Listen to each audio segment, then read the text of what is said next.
Wow, last night was another good night. I enjoyed it. Congratulations and happy birthday to Isaac.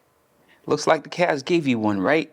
They felt like you needed that one, so they gave the Celtics game number one so you could celebrate and have a great day. Happy birthday, Isaac. Ellie.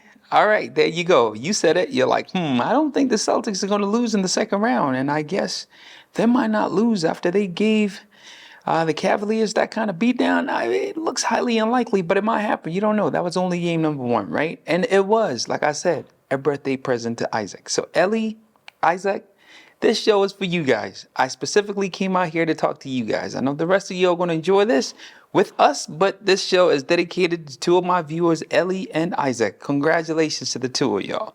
The Celtics won last night. Convincingly, hands down. But hey, look, it wasn't like I was saying the Celtics are going to lose or the Celtics are not a good team. You know, I was saying the Celtics are going to lose to the Celtics. So I was actually saying the Celtics are going to win, but which Celtics team was going to win? Because the Celtics are such a great regular season team. They've been doing that for seasons. It's just in the playoffs, they kind of fold. And that's what I've been saying. I don't trust the Celtics playing against the Celtics because they are playing against the Celtics, even though it's written Cavs versus Celtics. Or is it the Celtics? It's Cavs at Celtics, right? Because they're playing in Boston, right? But it's really the Celtics going against the Celtics. They're playing against themselves right now. It's all mental. They fold in the playoffs, and that's why I don't trust them. So if they can actually beat the regular season Celtics team, then the Celtics have a chance, meaning these guys playing in the playoffs right now. But I don't trust that. I still don't trust them. But I'm not saying they're not a good team. They are a good team. But mentally, I don't think they're strong enough yet. I just don't think they're strong enough. They fold. When things get really tough, they fold. Maybe Holiday is going to help them out. Maybe KP is going to help them out. But I don't know. Let's see. Let's see what happens. But they won that game convincingly. Yes, they did. All right. So happy birthday, Isaac. I hope you enjoyed your day because the C's definitely enjoyed it. Okay. So the next game was OKC playing against the Mavericks. Now, the Mavs, they're also a really good team. Like a really, really good team. They have great personnel. We said it ever since the trade deadline. Everybody keeps talking about that. They've been great and everything. And that's great, fine and dandy and all that. But like what I said in my first video, when I was talking about this series, I said that if Luka keeps playing like the way Luka plays, they have no chance. Not because he's not a great player, but just because he doesn't involve everybody else. Now, you're probably thinking, man, this man has a lot of assists and all that. That's because he dribbles. Every time anybody scores this last minute, he passes. There are no passes to the next guy, and then somebody scores. Or him just doing something on the sideline or something like that, creating some kind of gravity whereby somebody else creates for somebody else. So it's really him creating because he's pulling the traffic one side and then somebody else scores. No, it's Luka pounding the ball until when he's damn ready to pass that ball and he passes and then somebody scores. That's why he has a lot of assists. And he's very good at that, like extremely good at that. And we're probably going to see a game or two where he's going to go crazy and they're going to win. Like 1 or 2 games. But if he keeps playing like this, that's all they're going to do. Win 1 or 2 games. Same thing with Kyrie. No, Kyrie doesn't play like that. But I'm saying Kyrie will probably go off in 1 or 2 games. And that's how they'll win.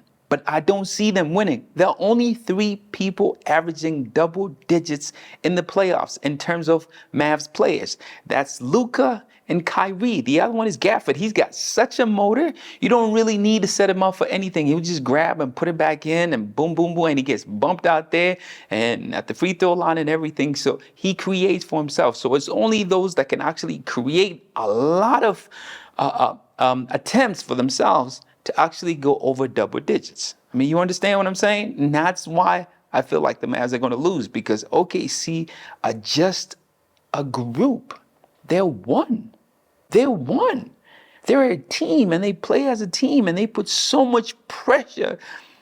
My God, SGA just puts so much pressure and then they kick out and the rest of the guys can score from the outside and all that. They're a team, a well put together team. And that's why I just don't see the Dallas Mavericks winning this one. I just don't see it. And we saw that in the first game, and I think we're going to see it again in the second game. But maybe, maybe Luka will change. And if it does, then we'll see something different. But right now, we're going to keep seeing that.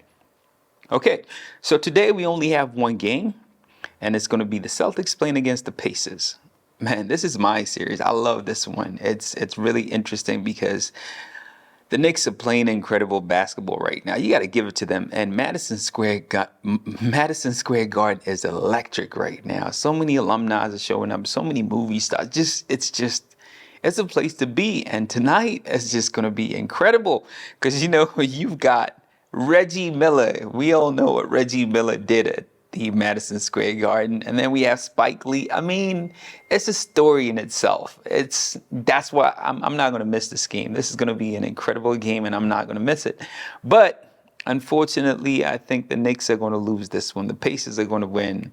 I said that the Pacers are going to win this series, and right now, the Pacers, especially game number 2, they don't have pressure right now. They're just a young, up-and-coming team that's going to be putting a lot of pressure on the Knicks because the Knicks have to win this game. There's so much pressure. Everybody keeps saying the Knicks are going to win, the Knicks are going to win, the Knicks are going to win. And the pressure, after the first game, they saw what the Pacers could do. It's not like they didn't play the Pacers during the regular season, but the Pacers they're a problem. They're a problem.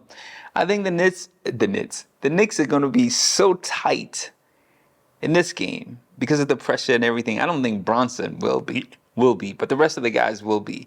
It's almost going to be kind of, okay, so Madison Square Garden is going to help the team, right? They're going to be there for them. It's a home crowd, and they're going to be cheering, going crazy and everything. But I think it's still going to be a really tough game for the Knicks. That's what I'm saying. And you're going to see a lot of mistakes. Almost kind of like it's an away game. Yeah, I know you're looking at me crazy, but I'm calling that. The Pacers are taking game number 2.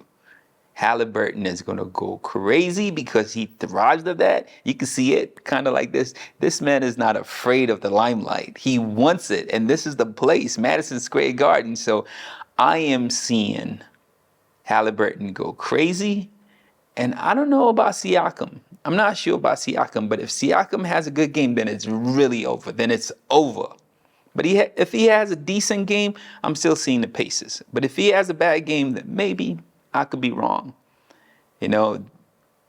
That's the X factor for me. How Siakam plays, right? And everybody else, it's the Pacers, man. They pushed up Miles Turner. No more illegal screens, Miles Turner.